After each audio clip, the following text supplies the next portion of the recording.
ان الحمد للہ نحمده ونستعینه ونستغفره ونعوذ باللہ من شرور انفسنا ومن سیئات اعمالنا من يهده اللہ فلا مضل له ومن يضلل فلا هادی له واشهد ان لا الہ الا اللہ وحدہ لا شریک له واشهد ان محمدا عبده ورسوله اما بعد فان خير الحديث كتاب الله وخير الهدي هدي محمد صلى الله عليه واله وسلم وشر الامور محدثاتها وكل محدثة بدعة وكل بدعة ضلالة وكل ضلالة في النار. اعوذ باللہ السمیع العلیم من الشیطان الرجیم من ہمزہ ونفخہ ونفثہ بسم اللہ الرحمن الرحیم رب اشرح لی صدری ویسر لی امری واحلل عقدۃ من لسانی یفقہوا قولی بسم اللہ الرحمن الرحیم ان اللہ وملائکتہ یصلون علی النبی یا ایہا الذین آمنوا صلوا علیہ وسلموا تسلیما اللہم صلی علی محمد وعلی آل محمد کما صلیت علی ابراہیم وعلی آل ابراہیم انک حمید مجید اللہم بارک علی محمد وعلی آل محمد کما بارکت علی ابراہیم وعلی آل ابراہیم انک حمید مجید اللہم ربنا آتنا فی الدنیا حسنۃ وفی الآخرۃ حسنۃ وقنا عذاب النار ربنا آتنا من لدنک رحمۃ وہیئ لنا من امرنا رشدا لا الہ الا انت سبحانک انی کنت من الظالمین حسبنا اللہ ونعم الوکیل یا حی یا قیوم برحمتک استغیث ولا حول ولا قوة الا باللہ العلی العظیم آمین. الحمدللہ آج 5 جولائی 2020 کی قرآن کلاس نمبر 35 کی اسٹوڈیو ریکارڈنگ ہونے جا رہی ہے. آج انشاءاللہ تعالی ہم سورۃ البقرہ کی آیت نمبر 235 سے آنورڈ سٹارٹ کریں گے. پچھلی دفعہ ہم نے 234 نمبر آیت کے اوپر اپنی گفتگو کو کنکلوڈ کیا تھا. یہ آلموسٹ مسلسل 3 کتابیں 3 ہمارے جو لیکچرز ہیں مسلسل یہ طلاق سے ریلیٹڈ جو شریعت کے احکامات ہیں اس سے ریلیٹڈ ڈیٹیل ڈسکشن کے اوپر یہ لیکچرز مشتمل ہیں. آج والا بھی انشاءاللہ اسی کے ضمن میں آئے گا. پچھلی دفعہ بھی طلاق کے حوالے سے میں نے ڈیٹیل ڈسکشن کی تو بعض لوگوں نے اس میں کامنٹس میں لکھا کہ جی جو احادیث میں طلاق کے طریقے کے متعلق چیزیں آئی ہیں یا اجماع امت سے اہل سنت کے ہاں ٹرانسفر ہوئی ہیں تو بعض لوگوں کی یہ ریزرویشن ہے کہ ہم ان چیزوں کو اس لیے ایکسیپٹ نہیں کرتے کہ وہ قرآن کے طلاق کے طریقے کے مخالف ہیں. تو جب قرآن میں جو طلاق کا طریقہ بیان ہوا ہے اس طریقے سے ہٹ کے جو بھی طلاق دے گا اس کی طلاق اسٹیبلش ہی نہیں ہوگی. یہ ان کا موقف ہے. لیکن بات وہی ہے کہ کتاب و سنت کو ہم صحابہ کرام علیہم رضوان کے اقوال کی روشنی میں سمجھتے ہیں کیونکہ وہ سب سے پہلے اسٹوڈنٹ ہیں نبی صلی اللہ علیہ وآلہ وسلم کے. جہاں تک بزرگ پرستی کا یا آبا پرستی کا یا سلف پرستی کا تعلق ہے تو ان ساری چیزوں کے تو میں بھی خلاف ہوں. لیکن اگر کوئی شخص یہ کہے گا کہ ہم صحابہ کرام یا اہل بیت کے فہم کو چھوڑ کر ڈائریکٹ قرآن کو اپنے فہم کے مطابق سمجھیں گے تو ظاہر ہے کہ اس کا یہ ہم فہم ایکسیپٹ نہیں کریں گے. اس کی وجہ یہ ہے کہ قرآن حکیم کے اولین مخاطبین جو ہیں وہ صحابہ کرام تھے. ہاں انڈیویجول کسی صحابی کی رائے سے آپ کو اختلاف ہو سکتا ہے لیکن جب صحابہ کا اجماع ہو کسی مسئلے کے اوپر یا اکثریت صحابہ کرام کی ایک طرف ہو پھر اب آپ کو کوئی حق نہیں پہنچتا کہ آپ اس طرح کے معاملات کو آگے لے کے چلیں ان کی مخالفت کے اوپر. دوسری بات یہ کہ یہ قرآن حکیم کے خلاف کی جو بات کی جاتی ہے مختلف ٹاپکس کے اوپر یہ بھی بہت بڑا دھوکہ ہے. قرآن حکیم کے خلاف اس وقت کوئی چیز ہوگی اجماع کی یا سنت کی یا صحیح الاسناد احادیث کی جب وہ سٹیٹمنٹ 180 ڈگری ہوگی. اگر قرآن کسی معاملے میں خاموش ہے اور آپ اپنے فہم سے اس کو اس طریقے سے ڈیڈکٹ کر رہے ہیں تو آپ یہ نہیں کہیں گے کہ قرآن کے خلاف ہے. قرآن کے خلاف تب ہوگا جب احادیث یہ کہتی ہوں کہ اکٹھی 3 طلاقیں دی جائیں سوائے ایک لیان کے مسئلے کے. وہ تو مسئلہ ہی قرآن میں بھی بالکل ڈیفرنٹ طریقے سے ہے. کسی حدیث میں نہیں آیا کہ اکٹھی 3 طلاقیں دو. اگر اس طرح آتا پھر ہم کہتے ہیں یہ قرآن کے خلاف ہے. احادیث میں تو یہ آیا ہے کہ 3 طلاقیں جب دی گئی ہیں تو اسے اسٹیبلش کیا گیا ہے گناہ کے ہوتے ہوئے. یہ کہیں احادیث میں نہیں آیا کہ جی اکٹھی 3 طلاقیں دی جائیں. اس کے الٹ ملتا ہے. سنن نسائی کے اندر حدیث ہے ایک شخص نے اپنی بیوی کو ایک مجلس میں 3 طلاقیں دیں تو نبی صلی اللہ علیہ وآلہ وسلم اتنے جلال میں ہے, آپ نے فرمایا کہ میں زندہ ہوں اور اللہ کی حدوں کو توڑا جا رہا ہے. ایک صحابی کھڑے ہوئے, ان کا یا رسول اللہ اجازت دیں اس کی گردن میں کاٹ دوں, لیکن آپ علیہ السلام نے اس کی اجازت نہیں دی. یہ حدیث اس بات کا ثبوت ہے کہ نبی علیہ السلام نے اس کو ناپسند فرمایا ہے اکٹھی 3 طلاقیں دینے کو, اور کہا جا رہا ہے کہ اللہ کی حدود توڑی جا رہی ہیں. اگر اکٹھی 3 طلاقیں دینے سے طلاقیں اسٹیبلش نہ ہو رہی ہوتی تو نبی علیہ السلام کو یہ کہنے کی ضرورت نہیں تھی کہ اللہ کی حدود توڑی جا رہی ہیں. آپ یہ فرما دیتے یہ ایک محمل جملہ, یہ اسٹیبلش ہی نہیں ہوا, کوئی حد ٹوٹی ہی نہیں ہے. حد ٹوٹنے کا مطلب یہ ہے کہ ایک چیز غلط طریقے سے ہو گئی ہے اور اسٹیبلش ہو گئی ہے.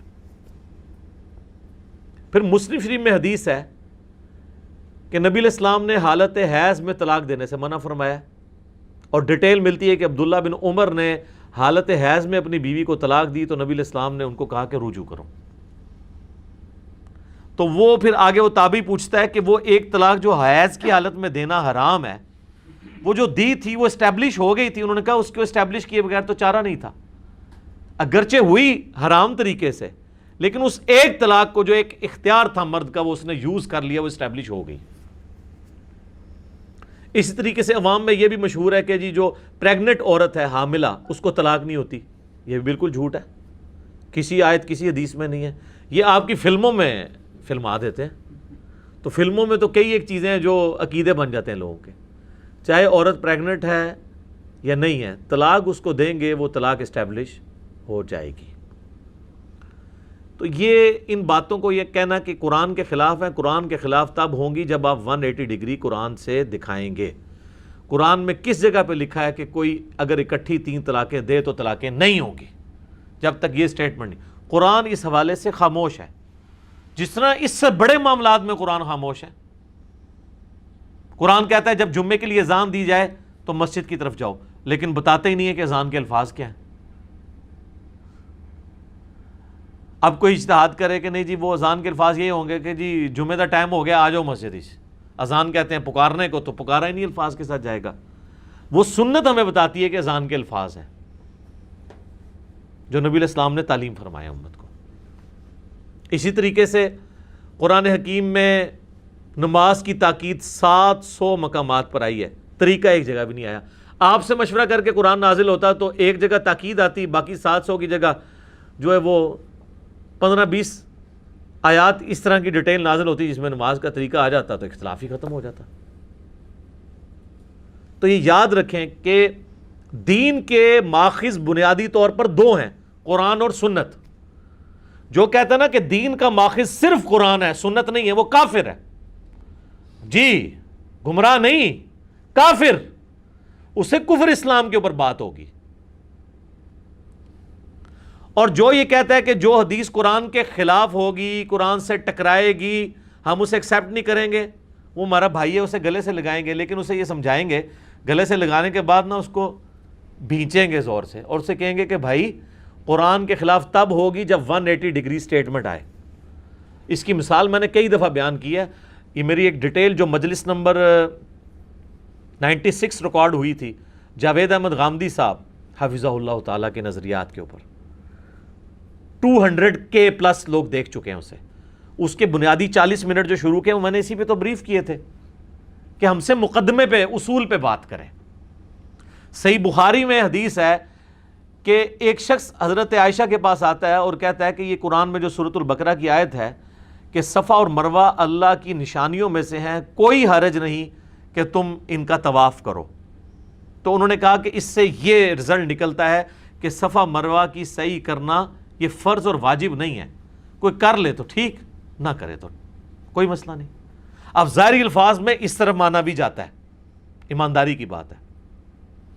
لیکن سیدہ عائشہ سلام اللہ علیہا نے فرمایا کہ یہ اس صورت میں ہونا تھا جب اللہ تبارک و تعالیٰ یہ کہتا کہ کوئی حرج نہیں ہے کہ صفا اور مروہ کی سعی نہ کرو. یہ تو ہے کہ صفا مروہ کی سعی کر لو تو کوئی حرج نہیں، یہ تو نہیں آیا کہ نہ کرو کہ کوئی حرج نہیں. تب ہونا تھا کہ وہ ضروری نہیں ہے. پھر انہوں نے بتایا کہ یہ الفاظ اس لیے یوز ہوئے کہ مشرکین عرب میں سے جو انصاری مسلمان ہوئے تھے وہ صفا مروہ کی سعی کو برا جانتے تھے. وہ یہ سمجھتے تھے کہ یہ بھی مشرکین عرب کی رسم ہے جو چل رہی ہے، کیونکہ صفا اور مروہ پہ انہوں نے 2 بت رکھے ہوئے تھے. تو اللہ تعالیٰ نے فرمایا کہ اگرچہ مشرکین عرب کی ہی یہ رسم چل رہی ہے، لیکن یہ رسم انہوں نے ان بتوں کی وجہ سے سٹارٹ نہیں کی ہے، بلکہ یہ مستعار لی ہے حضرت ابراہیم علیہ السلام کی جو بیوی تھی ہاجر. یہ ہاجرہ لفظ غلط ہے، ہاجر لفظ ہے، ہاجر. انہوں نے صحیح کی تھی صفا اور مروہ کے درمیان، لہٰذا یہ سنت ابراہیمی چلتی آ رہی ہے. تو کوئی حرج نہیں تم کرو، یہ اپنے دل میں میل نہ لاؤ کہ یہ مشرکین عرب کی رسم ہے. اب اس کانٹیکسٹ میں اس آیت کو دیکھیں تو بالکل سیدہ عائشہ کی بات فٹ ان بیٹھتی ہے.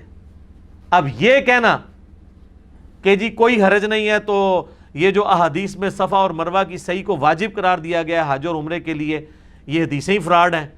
اور جو سنت سے سنی اور شیعہ کا اجماع چلتا آ رہا ہے اس مسئلے پہ، یہ سارا اجماع ہی فراڈ ہے. تو اپنی عقل کا علاج کروائیں. یہ قرآن کی رٹ ہم سے، باقی تو سب لوگ صرف قرآن کی رٹ ہی لگاتے ہیں. قرآن کی توحید کس نے آگے پبلک کو بالکل واضح کر کے بتائی ہے اور پوری دنیا کو اپنا دشمن کر لیا ہے؟ صرف اس پلیٹ فارم نے. ہمیں لوگ دھونس لگائیں گے قرآن کی کہ ہم قرآن کی تعلیمات کے خلاف لوگوں کو تعلیمات دے رہے ہیں. وہ لوگ جو اپنے محلے میں کھڑے ہو کے نا چوک میں توحید کی بات نہیں کر سکتے، ہاں نیٹ پہ چھپ چھپا کے صرف کمنٹس کر سکتے ہیں، یہ پوسٹیں شیئر کروا سکتے ہیں. وہ بھی اگر سائبر کرائم والے پہنچ جائیں تو وہ اس سے بھی لانے برات کر دیں گے.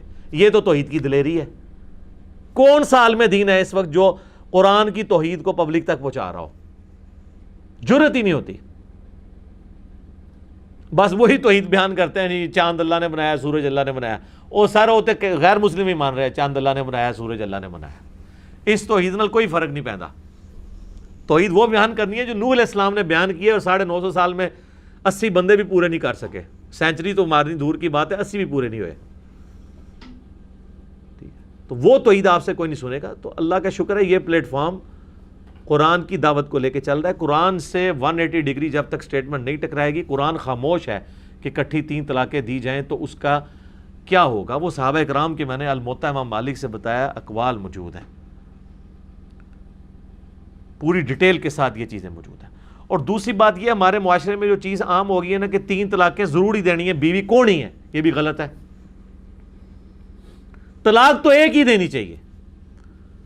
3 طہر کے بعد 90 دن کے بعد وہ طلاق بائن بن کے بیوی ویسے ہی فارغ ہو جائے گی، نکاح ٹوٹ جائے گا.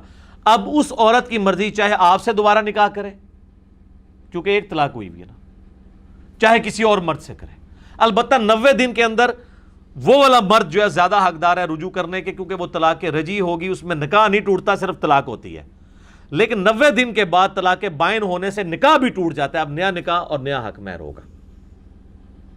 تو طلاق ہونی ایک چاہیے. یہ جو کہتے ہیں نا جی سنت طریقہ یہ ہے کہ ایک طلاق دیں، پھر 90 دن کے بعد دوسری طلاق دیں، پھر 90 دن کے بعد تیسری طلاق دیں، جو غامدی صاحب اور ذاکر نائک کی طرف منسوب کی جاتی ہے. تو ہم ان سے پوچھتے ہیں کہ یہ طریقہ قرآن میں کہاں لکھا ہوا ہے کہ 90 دن بعد ضروری طلاقیں دینی ہے تم نے؟ یہ بھی تو آپ نے خود ہی گھڑا ہے نا، اور آپ دعویٰ کر رہے ہیں کہ یہ قرآن کا طریقہ ہے. قرآن کا طریقہ تو ہے کہ طلاق ایک دینی ہے آپ نے. وہ جو ہے نا طلاق مرتان، وہ یہ ہے کہ بفرض محال کبھی مسئلہ بن گیا اور دوبارہ دینی پڑ گئی تو 2 ہی دفعہ دے سکتے ہو، تیسری دفعہ بیوی فارغ ہو جائے گی. یہ جو آپ کہتے ہیں نا قرآن کا طریقہ ہے کہ 90 دن بعد دیں گے، پھر 90 دن بعد دیں گے، جھوٹ باندھ رہے ہیں آپ لوگ قرآن کے اوپر. کدھر قرآن میں لکھا ہوا ہے 90 دن کے بعد دیں گے؟ قرآن میں تو ایک طلاق کا ذکر ہے صرف، کہ طلاق ایک دینی ہے، اور اس کے بعد ذکر آتا ہے کہ چاہو تو رجوع کر لو، اور چاہے تو وہ جب 90 دن گزر جائیں وہ کسی اور سے نکاح کر لے۔ دوسری تیسری طلاق تو قرآن میں ہے ہی نہیں ہے، وہ تو اس صورت میں ہے جب وہ بسانے کی نیت سے لے آیا تھا، پھر کبھی حالات کبھی خراب ہو گئے، سال بعد 2 سال بعد 10 سال بعد تو اس نے دوسری دی۔ یہ 90 دن کے جو آپ نے پیچز بنا کے اور ایک خود ساختہ طریقہ امت کو بتا رہے ہیں اور کلیم کر رہے ہیں گلے پھاڑ پھاڑ کے یہ قرآن کا طریقہ ہے، تو قرآن ہم سے زیادہ آپ جانتے ہیں؟ کدھر قرآن میں لکھا ہوا ہے طریقہ؟ کوئی قرآن میں یہ طریقہ نہیں لکھا ہوا۔ قرآن اس حوالے سے خاموش ہے، جس طرح اس سے بڑے معاملات کے اوپر قرآن خاموش ہے، سنت کی طرف لے کے جاتا ہے، اس معاملے میں بھی سنت کی طرف لے کے جاتا ہے۔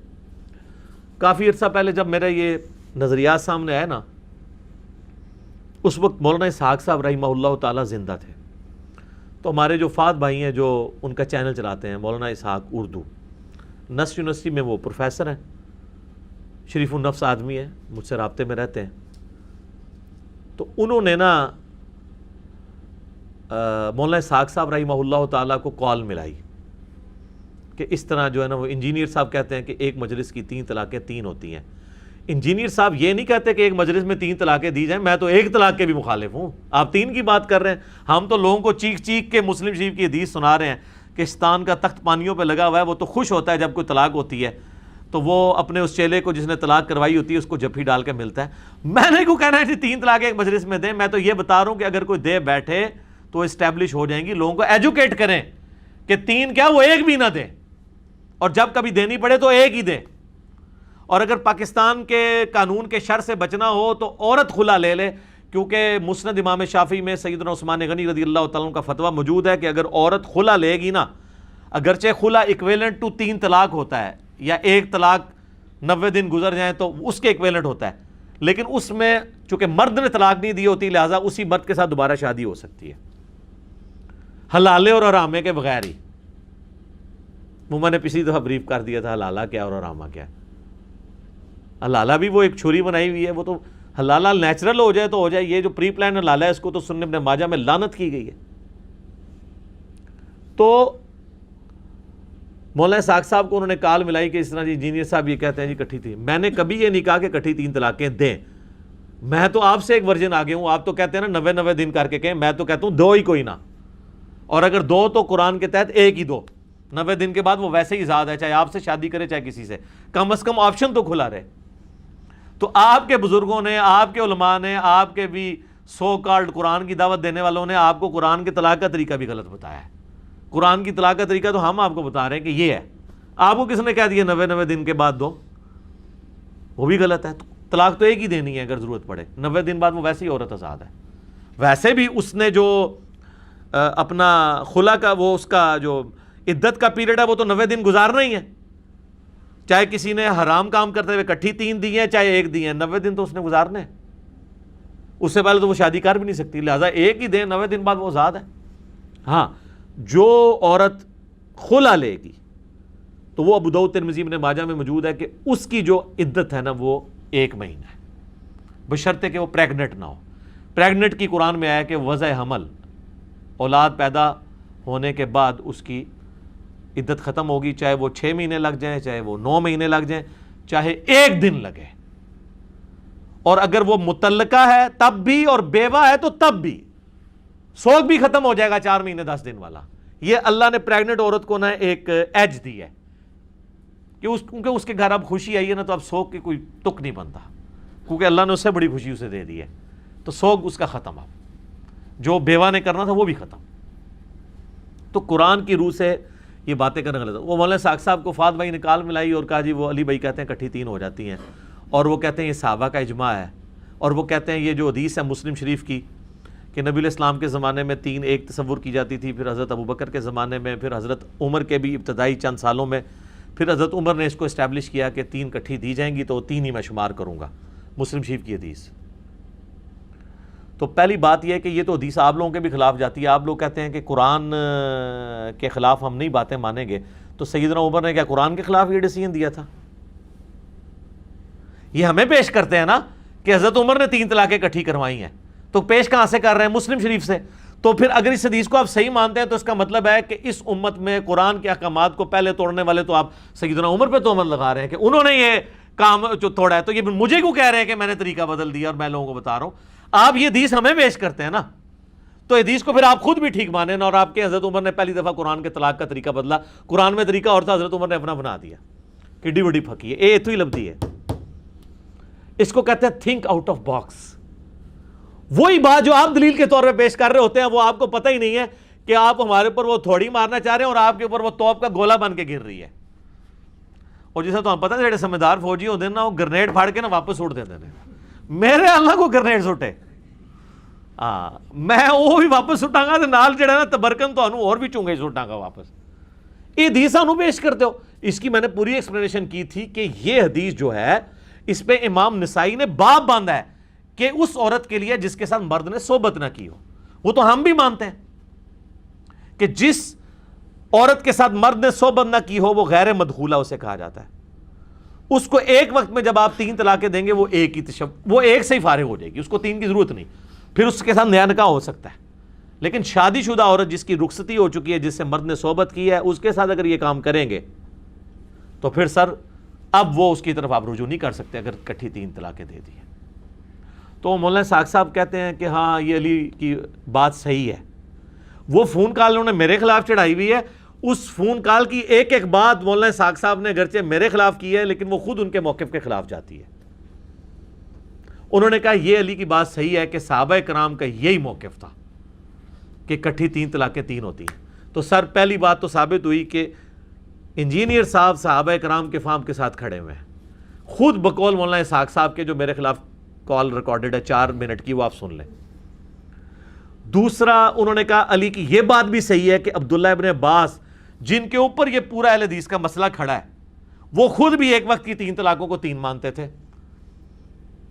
ان کے تو فتوے ہیں مصنف ابن ابی شیبہ میں، سنن الکبریٰ البیہقی میں، اور شیخ زبیر صاحب نے طلاق کے چیپٹر میں وہ جو ایک مجلس میں جو 3 طلاقیں اکٹھی ہو جاتی ہیں، وہ ایک بندہ آتا ہے عبداللہ ابن عباس کے پاس کہ میں نے 100 طلاقیں دی ہیں، تو انہوں نے کہا 3 طلاقوں کی وجہ سے تو تیری بیوی ہمیشہ کے لیے حرام ہوگی، 97 طلاقیں تو نے اللہ کے ساتھ مذاق کی ہیں۔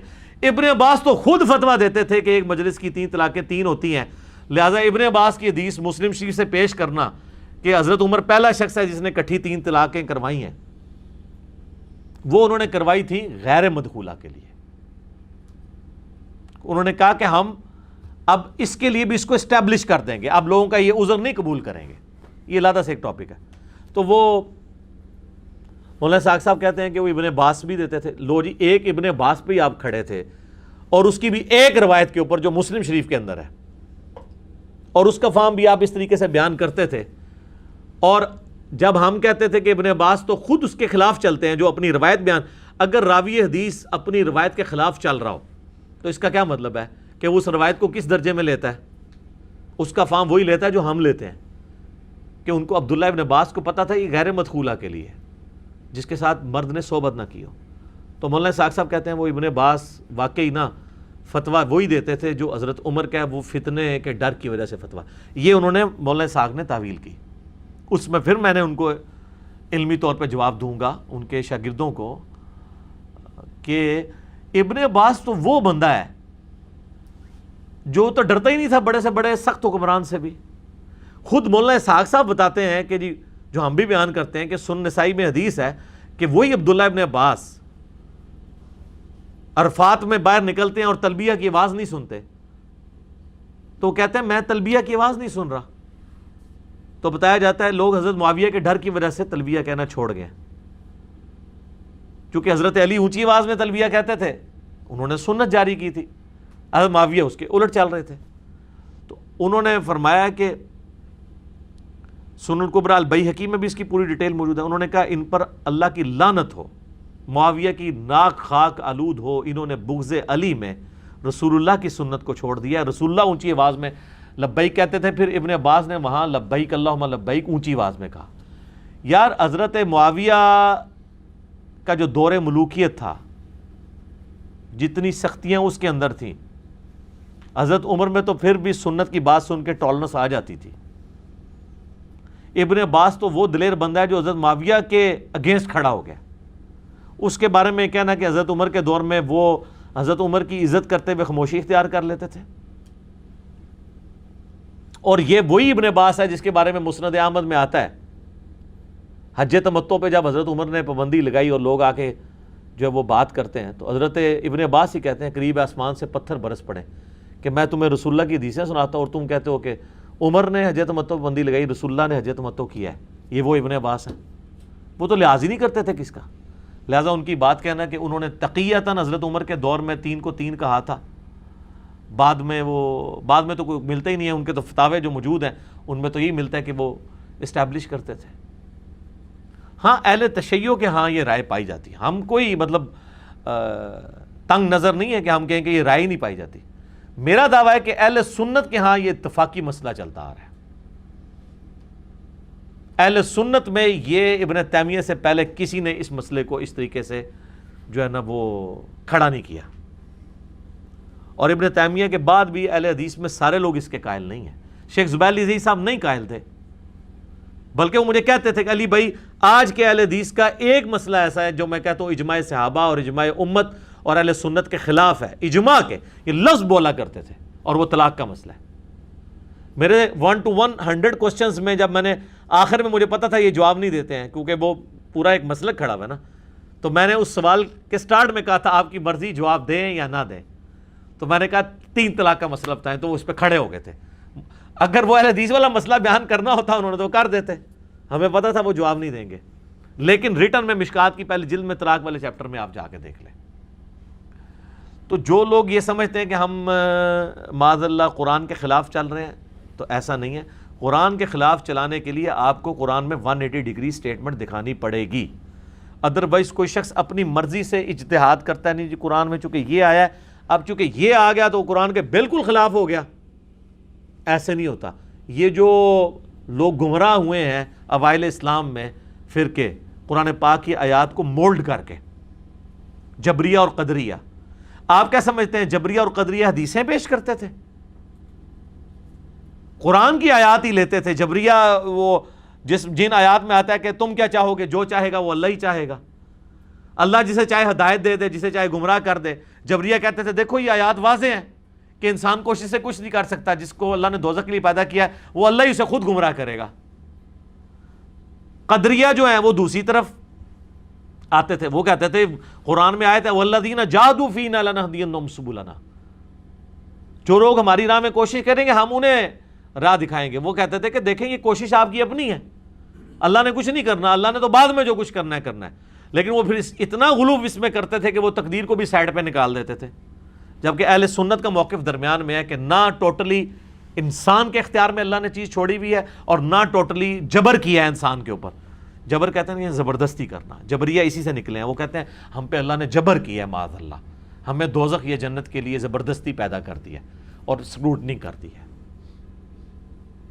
اور قدریہ جو ہیں وہ تقدیر کے منکر ہو گئے، وہ دوسری طرف چلے گئے کہ نہیں بھی اللہ نے بنا کے دنیا چھوڑ دی ہے، وہ جس طرف دنیا کی مرضی ہوگی اس طرف لے کے چلیں گے. یہ دونوں ایکسٹریمز تھے. لہٰذا یہ میں نے دیکھیں آلموسٹ اس پہ آدھا گھنٹہ میں نے لگا دیا صرف اس لیے کہ پچھلی دفعہ بال لوگوں کے کومنٹس آئے تھے. میں چاہ رہا ہوں کہ میں اس کو اپنی زندگی میں اس حوالے سے، ویسے تو میں نے کئی ایک ویڈیوز ریکارڈ کروا دی ہیں، تعصب کی اینک اتار کے دیکھیں. آپ ضرور یہ موقف اڈاپٹ کر سکتے ہیں کہ جی میرے نزدیک یہ موقف اس طرح نہیں اس طرح ہے. ہمیں کوئی یہ دھونس نہ لگائے کہ ہم قرآن کے خلاف چل رہے ہیں. قرآن کے حق میں آواز بلند کرنا اور اپنی لائف کو سٹیک پہ لگانا، کروڑوں لوگوں کی دشمنیاں مول لینا اس پلیٹ فارم سے ہو رہا ہے. لہٰذا یہاں کوئی نہ سمجھے کہ ہم قرآن کے خلاف کوئی بات ایکسیپٹ کر لیں گے. طلاق کا تو مسئلہ ہی بہت چھوٹا ہے. مجھے کیا تھا، میں طلاق میں بھی مخالفت لے سکتا ہوں. آج جو لوگ شرک کے اوپر چل رہے ہیں آپ ان کو کہیں گے طلاق کا مسئلہ زیادہ آپ کو چبھتا ہے یا چبھے گا اگر میں وہ والا موقف اڈاپٹ کروں، یا یہ جو انجینئر صاحب آپ کے بابوں کے ساتھ جو کچھ کرتے ہیں ان کی تعلیمات کے ساتھ یہ چبھتا ہے.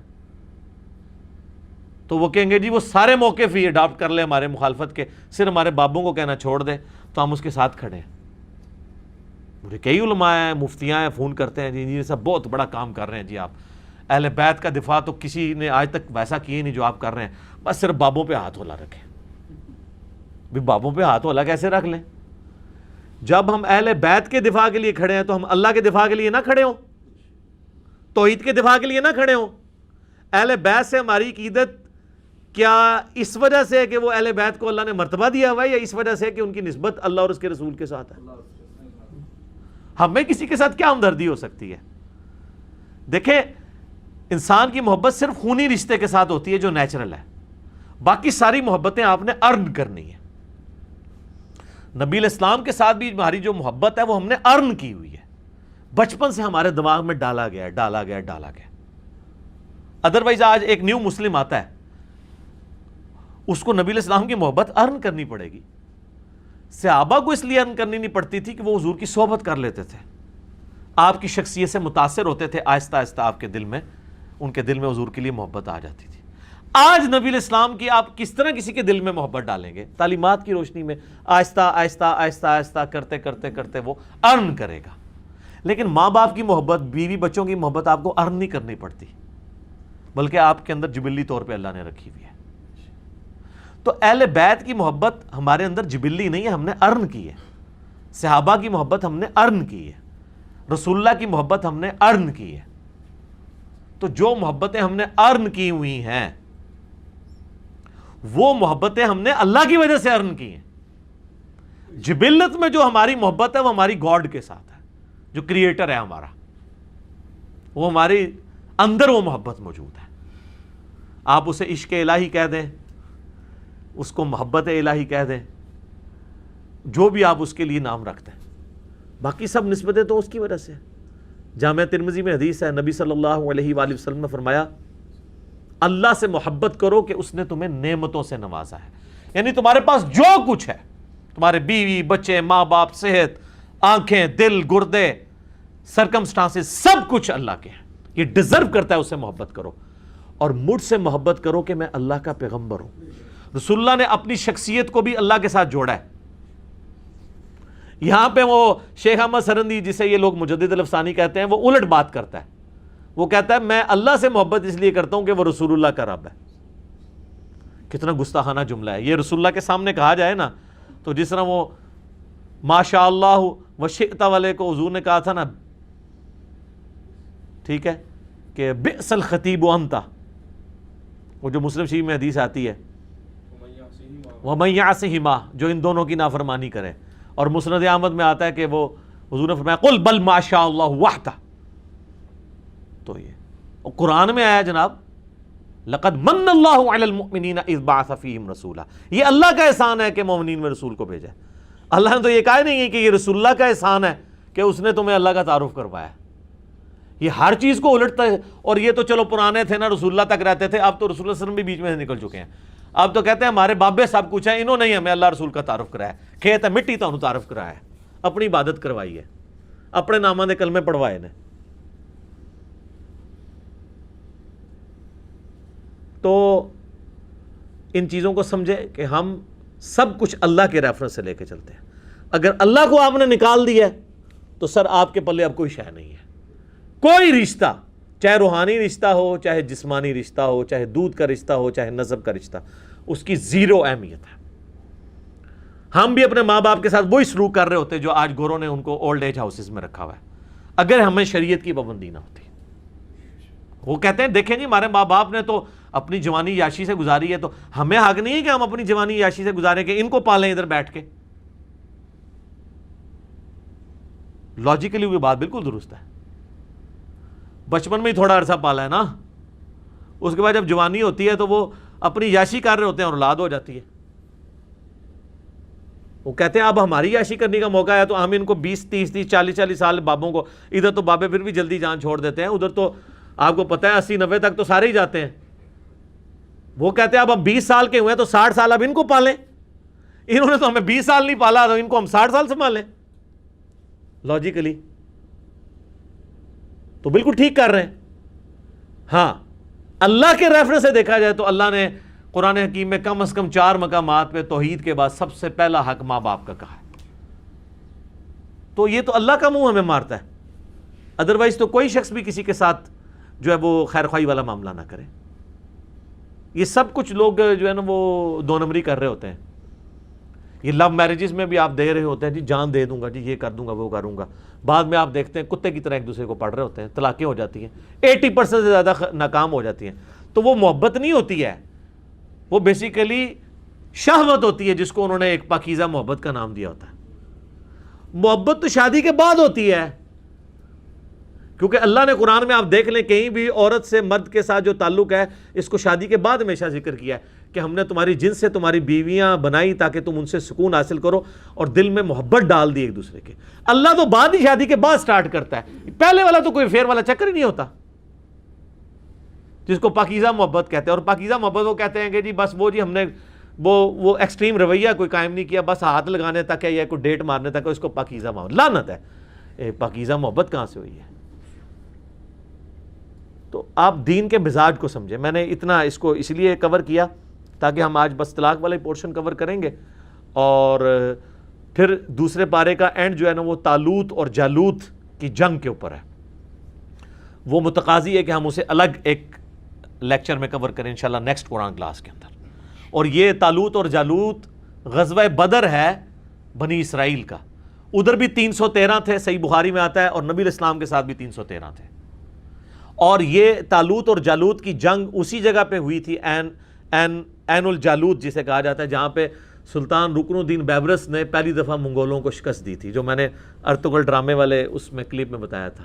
ایگزیکٹ اسی جگہ پہ نا جنگ ہوئی تھی منگولوں کے ساتھ مسلمانوں کی، اور پھر کئی ہزار سال کے بعد پھر وہ ہسٹری ریپیٹ ہوئی تھی کہ اللہ تعالیٰ نے مسلمانوں کو فتح دی تھی. تو اب جلدی جلدی ان آیات کو کور کر دیتے ہیں. سورۃ البقرہ آیت نمبر 235.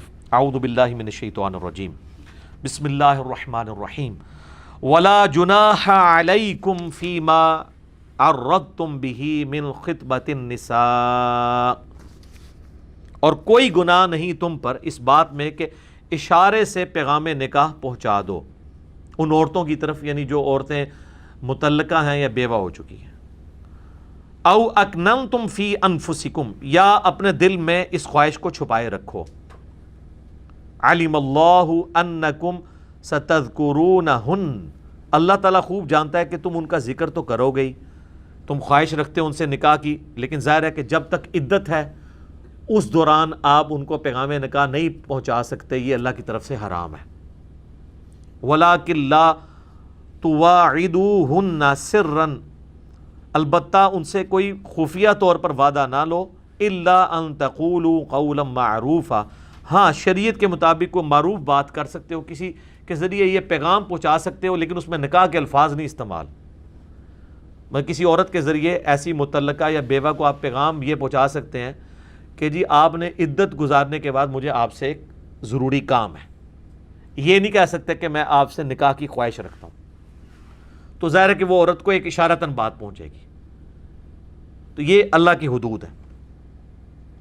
وَلَا تَعْزِمُوا عُقْدَةَ النِّكَاحِ حَتَّى يَبْلُغَ الْكِتَابُ أَجَلَهُ، اور اس وقت تک بات پکی مت کرو نکاح کی یہاں تک کہ وہ جو اللہ کی کتاب ہے وہ اپنی انتہا کو پہنچے. یعنی کتاب سے مراد شریعت، یعنی اگر وہ عورت مطلقہ ہے تو پھر ظاہر ہے کہ 3 طہر تک، اور اگر وہ بیوہ ہے تو 4 مہینے 10 دن، وہ بھی قرآن میں گزر چکا، اور اگر وہ پریگنٹ ہے تو وہ پورے وضع حمل کے بعد اس کے بعد کے بھی 40 دن. وَاعْلَمُوا أَنَّ اللَّهَ يَعْلَمُ مَا فِي أَنفُسِكُمْ فَاحْذَرُوا، اور جان لو کہ اللہ تبارک و تعالی خوب جانتا ہے جو تمہارے جی کے اندر ہے، اس سے ڈرتے رہو. وَاعْلَمُوا أَنَّ اللَّهَ غَفُورٌ رَحِيمٌ، اور یہ بھی جان لو کہ اللہ تبارک و تعالی بے شک بخشنے والا ہے اور برداشت کرنے والا ہے. ان اللہ غفور حلیم، اللہ تعالیٰ بخشنے والا اور حلم والا، برداشت کرنے والا ہے. لا جناح علیکم ان طلقتم النساء ما لم تمسوہن، کوئی حرج نہیں تم پر اگر تم طلاق دو ان عورتوں کو جن کو تم نے ابھی تک ٹچ نہیں کیا. مراد یہ کہ ابھی رخصتی نہیں ہوئی، نکاح ہوا تھا. جیسے نبی علیہ السلام کا بھی سیدہ عائشہ سے نکاح ہوا، 3 سال بعد رخصتی ہوئی. تو عرب میں یہ تھا کہ طلاق مطلب رخصتی ڈیلے، ادھر بھی ہمارے معاشرے میں بھی ہے، جب تک وہ مرد کا کاروبار سیٹ نہ ہو جائے یا کوئی نوکری نہ لگ جائے تو بعض اوقات لٹکا کے رکھتے ہیں وہ بچیوں کو. تو اگر ایسا معاملہ ہے کہ تم نے طلاق دی ایسی عورت کو جن کو تم نے ابھی ٹچ نہیں کیا، او تفرضوا لہن فریضہ، یا ان کے ساتھ حق مہر فائنل نہیں کیا. یہ تو طے کر لیا ہے، حق مہر کے بغیر تو نکاح ہی نہیں ہوتا کہ حق مہر تمہیں دوں گا، لیکن وہ ابھی کوئی فائنل کنسنسس نہیں ہوا کہ کون سا ہے. اور اگر اس طرح کا اگر نکاح ہونا جس میں بھی فائنل نہیں ہوا تو عورت کے پاس مرد اسی صورت میں جائے گا کہ پہلے اسے حق مہر دے گا، ورنہ اس کے قریب نہیں جا سکتا، یا یہ ہے کہ عورت خود معاف کر دے. وَمَتِّعُوهُنْ، اور انہیں خرچہ دو، عَلَى الْمُوسِعِ قَدَرُهُ وَعَلَى الْمُقْتِرِ قَدَرُهُ، وسعت والا اپنی حیثیت کے مطابق اس کو جیب خرچ دے. یعنی جب آپ نے نکاح کر لیا نا تو اس دوران آپ بیوی کو جیب خرچ دیں، کیونکہ وہ آپ کی بیوی تو ہے. لیکن اگر وہ ڈیمانڈ نہیں کرنا چاہتی ہے، وہ بھی فی الحال ماں باپ کے گھر ہے، وہ علیحدہ معاملہ ہے، وہ خود چھوڑ دے، علیحدہ معاملہ ہے، لیکن بہتر ہے کہ اس کو یہ دیا جائے. لیکن وہ کہا گیا کہ وسعت والا امیر آدمی اپنی حیثیت کے مطابق دے گا، غریب آدمی اپنی حیثیت کے مطابق. میں نے پچھلی دفعہ ڈسکس کیا تھا، وہ طلاق ہو جاتی ہے تو وہ جا کے کورٹ میں کیسز کرتے ہیں، اور وہ مطلب وہ اس کو بھی پتہ ہے کہ یار یہ اس مرد کی تنخواہ اتنی ہے نہیں ہے، وہاں جا کے کہتے ہیں 40,000 روپے مہینے کا خرچہ لگا دو. تو 40,000 تو اس بیچارے کی ٹوٹل تنخواہ ہوتی ہے. تو جب تم شادی کر رہی تھی تو اس وقت تم نے یہ مطلب اس وقت تو جیب خرچ 10,000 تھا تمہارا، اور اب طلاق لے لیا تو اب اس سے صرف ایک بچے کے عوض 40,000 روپے مانگ رہی ہو، تو یہ بھی زیادتی ہے. متاعا بالمعروف، یہ اپنی اپنی حیثیت کے مطابق. یہ دیکھیں جی اسلام کی کتنی خوبصورتی ہے کہ ہر معاشرے میں یہ رقم ڈیفرنٹ ہوگی. اب اس کی رقم کو ڈیفائن کر کے اگر فقہ کی کتابوں میں لکھ دیا جائے، اور پھر وہ فقہ کی کتابوں نے کہہ دی دیکھیں جی یہ تو ہمارے اماموں نے بزرگوں نے رقم بتائی ہے، قرآن میں تو لکھی نہیں ہوئی ہے، تو آپ تو بیڑا غرق کر رہے ہیں. آپ کے بزرگ اگر بتائیں گے بھی تو غلط ہے. اگر انہوں نے اس وقت چاندی لکھی تھی تو آج تو چاندی ایبسلیٹ ہو گئی ہے، بزرگ تو پھر فیل ہو گئے، اب تو پوری کرنسی آ گئی سونے کے اوپر. تو بزرگوں نے اگر چاندی کے حساب سے خرچہ اس زمانے میں لگایا تھا تو آج تو پھر انجینئر صاحب بتائیں گے کون سا خرچہ ہے، تو آپ ہمارے مقلد ہو جائیں گے. نہیں، یہ اجتہاد کا دروازہ قیامت تک کھلا ہوا ہے، بزرگوں کا کوئی لینا دینا نہیں. وہ بزرگ اپنے زمانے کے لیے ضرور بزرگ تھے، جدید فقہی مسائل ہر دور میں ان کو ریفریز کیا جائے گا.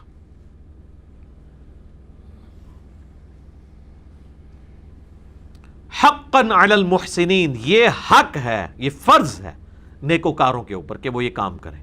یعنی جو بدکار ہیں، جو فاسق و فاجر ہیں، وہ تو اللہ کی حدود کو توڑیں گے. جو اللہ کو ماننے والے ہیں اور اللہ کی ماننے والے ہیں وہ ان حدود کو کبھی بھی پامال نہیں ہونے دیں گے. وَإِن طَلَّقْتُمُوهُنَّ مِن قَبْلِ أَن تَمَسُّوهُنَّ، اور اگر تم طلاق دو انہیں اس سے پہلے کہ تم انہیں ہاتھ لگاؤ، تو پھر ایک اور شرعی حکم بھی ہے جس کو فالو کرنا ہے. وَقَدْ فَرَضْتُمْ لَهُنَّ فَرِيضَةً فَنِصْفُ مَا فَرَضْتُمْ، تو جو تم ان کے ساتھ حق مہر مقرر کر چکے ہو تو آدھا حق مہر پھر بھی دینا ہوگا. دیکھیں عورت کو اللہ نے کتنی عزت دی ہے. صرف نکاح ہوا، ایجاب و قبول ہوا، حق مہر کے عوض اب آپ کا ارادہ بدل گیا اور آپ نے حق مہر لکھوایا ہوا تھا 10 لاکھ روپے، تو 5 لاکھ دینے ہوں گے. یا 1 تولہ سونا لکھوایا ہوا تھا حق مہر، تو آدھا تولہ دینا ہوگا. الا ان يعفون او يعفو الذي بيده عقدة النکاح، ہاں ایک ایکسیپشن ہو سکتی ہے کہ وہ عورت خود اپنا حق معاف کر دے. وہ کہہ دے کہ یار دفع ہو، جب تو نے مجھے ہی نہیں رکھا تو میں نے تیری رقم لے کے کیا کرنا ہے، یہ بھی اپنے پاس رکھ. ظاہر ہے وہ اسی طرح ہی کہے گی نا، یہ تو نہیں کہے گی حضرت بہت مہربانی آپ نے کچھ عرصہ میرا نام آپ پہ بولتا رہے تو اب بڑی مہربانی ہے اور پیسے میری طرف سے رکھیں. یہ کہے گی دفع ہو. تو اللہ تعالیٰ ہمارا اگر وہ خود ہی چھوڑنا چاہتی ہے تو ٹھیک ہے چھوڑ دے. لیکن وہ صرف اس کے لیے نہیں کہا اللہ نے کہا کہ جس کے ہاتھ میں نکاح کی چابی ہے یا پھر وہ چھوڑ دے. وہ نکاح کی چابی کس کے ہاتھ میں ہے؟ مرد کے، کیونکہ طلاق تو وہ دیتا ہے نا.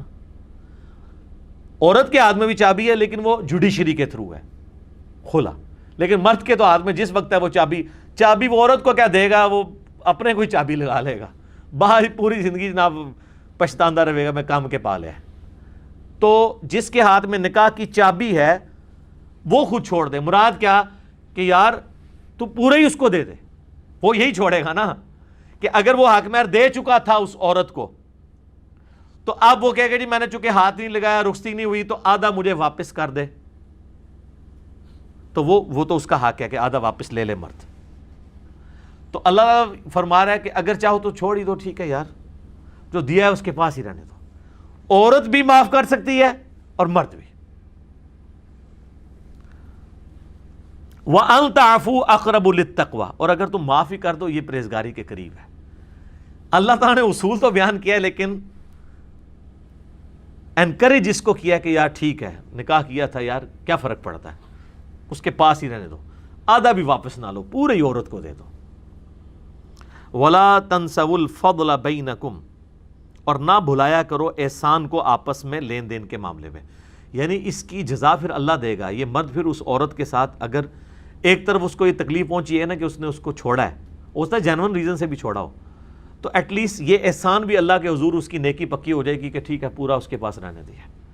اللہ تعالیٰ یہ بھی نہیں کہہ رہا کہ میں وہ جو تم چھوڑو گے تو وہ رائے گاں جائے گا، یہ صرف دنیا میں تمہاری واہ واہ ہوگی، میں اس کے اگینسٹ تمہیں اجر دوں گا اگر تم نے اس عورت کو پورا ہی حق مہر دے دیا، اسے آدھا بھی نہ لیا۔ ان اللہ بما تعملون بصیر، بے شک اللہ تعالیٰ خوب جانتا، خوب دیکھ رہا ہے جو تم کرتے ہو۔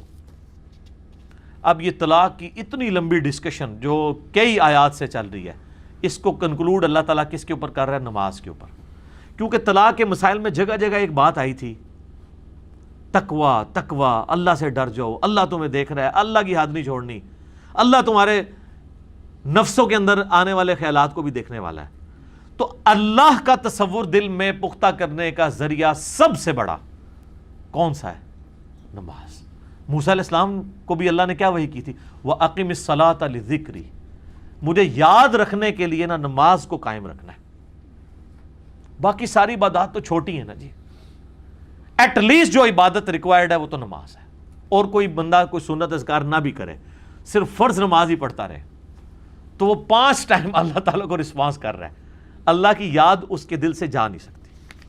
تو اس کا ذکر آ رہا ہے، حافظوا علی الصلوات، نمازوں پر پختگی اختیار کرو، حفاظت کرو۔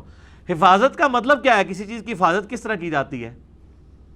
کہ عصر کے ٹائم اٹھ کے 3 نمازیں اکٹھی پڑھ لی جائیں، فجر ظہر عصر، یا رات کو سونے سے پہلے 5 نمازیں پڑھ لی جائیں؟ یہ نماز کی حفاظت نہیں ہے۔ نماز کی حفاظت یہ ہے کہ نماز اپنے وقت کے اندر ادا کی جائے، جو 3 ایٹ لیسٹ اوقات ہیں، فجر، ظہر و عصر اور مغرب اور عشاء، اور اس میں بھی پریفریبل ہے کہ اول وقت میں نماز ادا کی جائے سوائے نماز عشاء کے، لیکن وہ مستحب ہے کہ آپ لیٹ کریں۔ اور اگر کسی نے نمازیں جمع بھی کرنی ہے تو کوشش کرے کہ وہ جمع سوری کرے، ظہر کو آخری وقت میں پڑھ لے، عصر کو اول وقت میں، تاکہ وہ 5 ٹائم والی جو ریسٹرکشن ہے شریعت والی، اس میں وہ اس کو توڑے گا نہیں، کیونکہ نبی علیہ السلام کا عمومی عمل یہ ہے کہ آپ 5 اوقات میں نماز پڑھا کرتے تھے۔ تو ظاہر اب ظہر کا وقت اگر شروع ہو رہا ہے سپوز 12:20 پہ، اور عصر کا وقت سٹارٹ ہو رہا ہے جا کے 3:50 پہ، تو اس پورے وقت کے اندر کسی بھی وقت وہ ظہر کی نماز ادا کر سکتا ہے۔ وہ تو ہم نے طے کیا ہے نا، سعودی عرب میں تو آپ پتہ 12:20 ہوئے ہیں نا تو اذان ہو جاتی ہے، 12:30 جماعت ہو جاتی ہے۔ ہمارے کیا کرتے ہیں کہ اہل حدیث 12:20 سے نا 12:45 ہونے کا انتظار کرتے ہیں، 12:45 اذان دی، 1 بجے جماعت کرا دی۔ کچھ اہل حدیث کریں گے وہ 1:15 کا انتظار کریں گے، 1:30 بجے جماعت کرا دیں گے۔ کچھ حنفی ایسے ہیں جو 2 بجے کا انتظار کریں گے، 2:15 نماز کرا دیں گے۔ اور ہمارے یہ تبلیغی جماعت والے بھائی تو عموماً 2:30 پونے 3 کرا رہے ہوتے ہیں، اور وہ ٹھیک ہے، صحیح بخاری میں ہے کہ ظہر کی نماز گرمیوں میں لیٹ کر کے پڑھنا سنت ہے۔ تو اب ان کو کوئی کرٹیسائز نہیں کر سکتا کہ آپ 2:45 پڑھ رہے ہیں، نماز کا ٹائم تو وہ 12:20 پہ شروع ہے، اگر اس دوران آپ مر گئے تو اے بھی نوی کہانی لوگوں نے بنائی ہے۔ اور مرنے والے نے 2:45 نہیں جا کے مرنا ہے، 12:21 تک بھی تو مر سکتا ہو، ٹھیک ہے۔ اب وہ 12:30 مر رہا ہے تو اس کو اللہ تعالیٰ یہ کہے گا کہ ٹائم تو 12:20 پہ داخل ہوا تھا، تو انہیں 12:25 پہ ظہر کیوں نہیں پڑھ لی؟ جب اللہ نے اتنا لمبا ٹائم دیا ہوا تو آپ خام خواہ بیچ میں ماچے بن کے تو بیچ میں مسائل نکال رہے ہیں؟ نہیں، آپ کا رائٹ ہے، آپ جناب 3:45 اٹھیں، وضو کریں، 3:50 سے پہلے اگر آپ، یا آپ 3:40 پہ اٹھتے ہیں وضو کریں، اور عصر کا وقت 3:50 پہ داخل ہو رہا ہے اس سے پہلے ظہر پڑھ لیں۔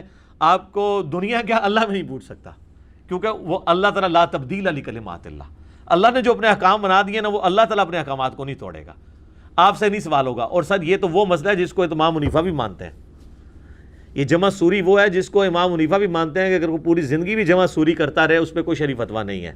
جو نمازیں جمع کرنے کے خلاف ہیں وہ بھی کہتے ہیں جمع سوری ٹھیک ہے، کہ آپ ظہر کو آخری وقت میں پڑھیں، 3:40 پہ ظہر پڑھ لیں، 3:50 پہ عصر کا وقت شروع ہوا یہ پڑھ لیں۔ اسی طریقے سے اگر عشاء کا وقت آج کل آلموسٹ 8:58 پہ یا 9 بجے شروع ہو رہا ہے تو آپ 8:45 مغرب پڑھ لیں، 9:05 پہ عشاء پڑھ لیں۔ تو یہ وہ ہے جس کو امام حنیفہ بھی کہتے ہیں کہ یہ غلط ہے ہی نہیں، کیونکہ یہ 5 اوقات میں 5 نمازیں ہیں۔ لہٰذا میں اہل تشیع سے بھی کہوں گا کہ وہ انہوں نے جو ایک روٹین بنائی ہوئی ہے نا، جمع تقدیم کی ہے، جمع تاخیر تو وہ کرتے ہی نہیں، جمع تقدیم ہی کرتے ہیں، یعنی وہ ظہر کے وقت میں 7 عصر پڑھتے ہیں، مغرب میں، وہ بھی اگر تھوڑی سی ٹالرنس دکھائیں کہ اس کو چینج کریں، کبھی الگ اوقات میں پڑھیں، جس طرح کئی شیعہ علماء پڑھتے ہیں۔ اب جواد نقوی صاحب کو ہم ملنے گئے تو وہ بتا رہے تھے کہ ظہر ہمارے ساتھ پڑھتے ہیں، عصر کی نماز عصر کا وقت جب داخل ہوتا ہے اس وقت پڑھتے ہیں، ہمارے ساتھ جمع نہیں کرتے یہ تقدیم، کبھی جمع تاخیر کر لیں، کبھی جمع سوری کر لیں، تو یہ سارے طریقے سنت ہے۔ تو نمازوں کی حفاظت کرو، والصلاۃ الوسطیٰ، اور خصوصاً جو درمیان والی نماز ہے نا اس کی تو لازمی حفاظت کرو۔ صلاۃ الوسطیٰ کے بارے میں کئی اقوال ہیں، صحابہ کرام کے 2 گروہ ہیں، دونوں احادیث کی روشنی میں ہیں۔ ایک گروہ کا موقف ہے کہ یہ صلاۃ الوسطیٰ فجر کی نماز ہے، اور اکثریت کا موقف ہے یہ نماز عصر ہے، اور میرا اس پہ یوٹیوب پہ کلپ بھی ہے صلاۃ الوسطیٰ کے اوپر۔ میرا بھی موقف یہی ہے کہ یہ نماز عصر ہے، کیونکہ بخاری و مسلم دونوں میں حدیث ہے کہ جب غزوہ خندق کے موقع پر کافروں کے تیروں کی وجہ سے مسلمان اوپنلی میدان میں آ کے نماز نہیں ادا کر سکے اور نبی علیہ السلام کی نماز قضا ہو گئی عصر کی، تو آپ نے کہا اللہ تعالیٰ ان کے گھروں کو آگ سے بھر دے، انہوں نے ہماری صلاۃ الوسطیٰ ضائع کروا دی۔ تو یہ حدیث مرفوع بخاری مسلم کی اس پہ گواہ ہے، اس لیے حافظ ابن کثیر نے تفسیر ابن کثیر میں نا ساری احادیث نقل کر کے انہوں نے کہا اینڈ پہ یہی موقف مضبوط رکھتا ہے کہ نبی علیہ السلام نے جو بخاری مسلم میں آیا نا کہ صلاۃ الوسطیٰ کہا ہے نماز عصر کو، کیونکہ کاروبار زندگی پیک پہ ہوتا ہے، یا اگر لوگ دن کے وقت آرام کر رہے ہوں تو پھر عصر کی نماز پڑھنا تردد ہے، زور پڑھ کے تو بندہ سو جائے کھانا کھا کے، عصر کے لیے اٹھنا ایک تردد ہے۔ باقی فجر کی نماز اور عشاء کی نماز کی تو لادہ سے جو بخاری مسلم میں ہے کہ منافقین پہ یہ باری ہیں، وہ تو اتنی سخت وعیدیں ہیں۔ ہر نماز کی اپنی اہمیت ہے جی، اس میں آپ ذہن میں رکھیں۔ اور جو تھم رول یہی ہے کہ دنیا میں آپ کے لیے جو کام سب سے مشکل ہے نا، آپ کے لیے وہ سب سے زیادہ اجر کا باعث ہے۔ اب گاؤں میں رہنے والے جو لوگ ہیں ان کے لیے آپ اگر پوچھیں، ان کے لیے فجر کوئی مسئلہ ہی نہیں ہے، کیونکہ انہوں نے صبح اٹھ کے وہ بھینسوں کا دودھ دونا ہوتا ہے، باقی مسئلے ان کو عشاء کی نماز مشکل لگتی ہے، مغرب کے بعد ان کو نیند آنا شروع ہو جاتی ہے، ہمیں بسترا ملے اور ہم جا کے لیٹ جائیں۔ ہم سے اگر آپ پوچھیں جنہوں نے دن کو جاگنا ہوتا ہے، ہم تو کہتے ہیں جی عصر کی نماز بڑی آسان ہے، ٹھیک ہے جی، ہم رات کو لیٹ سوتے ہیں، ہمارے لیے فجر کے وقت اٹھنا زیادہ تردد ہوتا ہے، خصوصاً گرمیوں میں۔ تو اس لیے ہر نماز کی اہمیت اپنی جگہ ہے، یہ ذہن میں رکھیے گا۔ وَقُومُوا لِلَّهِ قَانِتِينَ، اور اللہ کے لیے عاجزی کرتے رہو، اللہ کے سامنے عاجزی کے ساتھ کھڑے ہو، اور نماز اس کا ایک پریکٹیکل نمونہ ہے کہ اللہ کے سامنے آپ عاجزی کے ساتھ کھڑے ہوتے ہیں۔ ایک تو اس کے سامنے کھڑے ہوتے ہیں، اور دوسرا پھر اس کی حمد کے بول بولتے ہیں اور اس سے دعا مانگتے ہیں اور اپنی گناہوں کی مغفرت چاہتے ہیں۔ فَإِنْ خِفْتُمْ فَرِجَالًا أَوْ رُكْبَانًا، پھر اگر تمہیں ڈر ہو دشمن وغیرہ کا، چاہے تم پیادہ ہو یا سواری پر ہو، تو ظاہر ہے کہ اس وقت تو پھر نماز اس طرح خشوع سے تو نہیں ادا کر سکو گے۔ فَإِذَا أَمِنْتُمْ، پھر جب تم امن کی حالت میں پہنچ جاؤ، فَاذْكُرُوا اللَّهَ كَمَا عَلَّمَكُمْ مَا لَمْ تَكُونُوا تَعْلَمُونَ، پھر اللہ کا ذکر کرو جس طرح کہ اس نے تمہیں سکھایا ہے جو تم نہیں جانتے تھے۔ یعنی نماز تو تم نے نماز خوف جنگ کی حالت میں پڑھ لی، تیزی سے سفر میں تھے تیزی سے پڑھ لی، دشمن کا خوف تھا، لیکن بعد میں جب اپنے گھر پہنچے سکون ہوا، تو اب جو سنت اذکار ہیں یا باقی جو صبح و شام کے اذکار دعائیں ہیں، سبحان اللہ والحمد للہ ولا الہ الا اللہ واللہ اکبر، یا سبحان اللہ وبحمدہ سبحان اللہ العظیم، یا لا الہ الا اللہ وحدہ لا شریک لہ لہ الملک ولہ الحمد وہو علی کل شیء قدیر، تو یہ اذکار جو ہے نا، یہ پروٹوکول کے ساتھ اس کو تم خوش و خضوع سے کر لیا کرو۔ تو یہ اذکار دیکھیں کتنے امپورٹنٹ ہیں کہ آپ کی نمازوں کی جو کمی ہے نا خوش و خضوع کی، وہ اس سے پوری ہو رہی ہے۔ اس لیے تسبیحات فاطمہ ہر نماز کے بعد نبی علیہ السلام نے تعلیم فرمائی ہے، کیونکہ اس میں تو سارے بہترین کلمات ہیں، سبحان اللہ، الحمدللہ، اللہ اکبر، اور اینڈ پہ لا الہ الا اللہ بھی آ گیا 100 کا عدد پورا کرنے کے لیے۔ جو بخاری مسلم میں حدیث ہے کہ جو ہر فرض نماز کے بعد 33 دفعہ سبحان اللہ، 33 دفعہ الحمدللہ اور 34 دفعہ اللہ اکبر پڑھ لے گا، یا 33 دفعہ اللہ اکبر پڑھے اور 34ویں مرتبہ لا الہ الا اللہ وحدہ لا شریک لہ لہ الملک و لہ الحمد وہو علی کل شیء قدیر پڑھے تو اللہ تعالیٰ اس کے سارے گناہ معاف فرما دے گا اگرچہ سمندر کی جھاگ کے برابر ہوں. اور دوسری بخاری مسلم کی حدیث میں کہ جو یہ پڑھے گا وہ کبھی بھی محروم نہیں لوٹایا جائے گا جو یہ اذکار کر لے. اسے ہم تسبیح فاطمہ کہتے ہیں کیونکہ نبی علیہ السلام نے رات کو سونے سے پہلے بخاری مسلم میں آتا ہے سیدہ فاطمہ کو یہ تعلیم کی تھی جب وہ غلام مانگنے کے لیے گئی تھی. تو اس پہ میرا الگ سے ایک کلپ ہے ماشاءاللہ آلموسٹ 3 لاکھ کے قریب لوگ دیکھ چکے ہیں. اس کا عنوان یہ ہے سب سے بہترین وظیفہ. اس روئے ارض پہ نفلی اذکار میں اس سے بہتر کوئی وظیفہ نہیں ہے. سبحان اللہ، الحمدللہ، اللہ اکبر اور لا الہ الا اللہ، یہ 4 کلمات. تو میں نے ڈیٹیل کے ساتھ اس کے اوپر ڈسکشن کی تھی. اب یہ ٹاپک کنکلوڈ ہو رہا ہے. والذین یتوفون منکم ویذرون ازواجا، تم میں سے جو لوگ فوت ہو جائیں اور وہ بیویاں پیچھے چھوڑ جائیں، وصیۃ لازواجہم متاعا الی الحول غیر اخراج، تو وہ پیچھے یہ وصیت کر جائیں کہ ان کی بیویوں کو 1 سال تک خرچہ دیا جائے اور گھر سے نہ نکالا جائے. یہ آیات پھر وہ وراثت کی آیات سے منسوخ ہو گئی. اس میں تو اللہ نے خود 1/8 حصہ رکھ دیا تھا بیوی کے لیے. ایک بیوی کو 1/8 ملے گا، اگر 2 ہوں گی تو 1/8 پورے مال کا 2 میں تقسیم ہوگا. 1/16 1/16 ملے گا. یہ نہیں ہے کہ اس کو بھی 1/8 ملے گا، پھر تو 4 بیویاں ہوئی تو پیچھے بچنا ہی کچھ نہیں ہے. ٹھیک ہے، تو یہ منسوخ ہو گیا. تو عورت کو آپ طلاق کے بعد بھی 1 سال تک خرچہ دیں گے. یہ اس صورت میں تھا جب اللہ نے وہ رکھا نہیں تھا، وہ والا معاملہ. فَإِنْ خَرَجْنَا فَلَا جُنَاحَ عَلَيْكُمْ فِي مَا فَعَلْنَا فِي أَنفُسِهِنَّ مِن مَّعْرُوف، اگر وہ خود جانا چاہتی ہیں تو کوئی گناہ نہیں تم پر کہ وہ اگر کوئی اپنا مناسب معاملہ دیکھنا چاہتی ہیں، یعنی کوئی اور نکاح کرنا چاہتی ہیں تو عدت کے دوران تو ظاہر ہے کہ وہ عدت وہیں گزاریں گی، بعد میں پھر وہ اپنے نکاح کر سکتی ہیں. واللہ عزیز حکیم، اور اللہ تعالیٰ غالب ہے، حکمت والا ہے. وَلِلْمُطَلَّقَاتِ مَتَاعٌ بِالْمَعْرُوف، اور جو طلاق یافتہ عورتیں ہیں ان کو بھی مناسب طور پہ کچھ نہ کچھ خرچہ دیا جائے. حقاً علی المتقین، یہ بھی متقین کے لیے ہے. ظاہر ہے وہ طلاق اگر آپ ایک عورت کو دیں گے نا تو یہ ذہن میں رکھیے گا اس عورت کو آپ نے عدت کے دوران گھر سے نہیں نکال سکتے. 3 مہینے تک خرچہ بھی دیں گے، چاہے 1 طلاق دیا ہے یا غلطی سے 3 دے دیا، ہر صورت میں آپ نے اس کو یہ کرنا ہے. ہاں خود جانے چاہے وہ علیحدہ بات ہے. کذالک یبین اللہ لکم آیاتہ لعلکم تعقلون، اللہ تعالیٰ اس طریقے سے اپنی آیات کھول کھول کر بیان کرتا ہے تاکہ تم سمجھ جاؤ. تو یہ آیت نمبر 242 پہ وہ ٹاپک طلاق والا مکمل ہوا.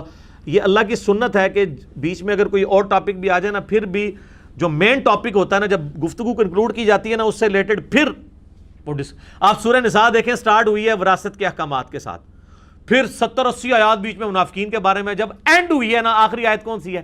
کلالہ کی. تو جو مرکزی ٹاپک، تو یہاں پہ یہ مرکزی ٹاپک ختم ہوا.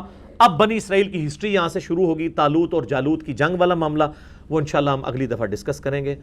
اللہ تعالیٰ سے دعا ہے جو حق بات میں نے کہی اللہ تعالیٰ ہمارے دلوں میں راسخ فرمائے. اگر جذبات میں میرے منہ سے کوئی غلط بات نکل گئی اللہ تعالیٰ ہمارے دلوں سے ہی محو کر دے، ہمیں معاف بھی فرما دے، ہمیں کتاب و سنت کی تعلیمات پر عمل کر کے دوسرے بھائیوں تک پہنچانے کی توفیق عطا فرمائے.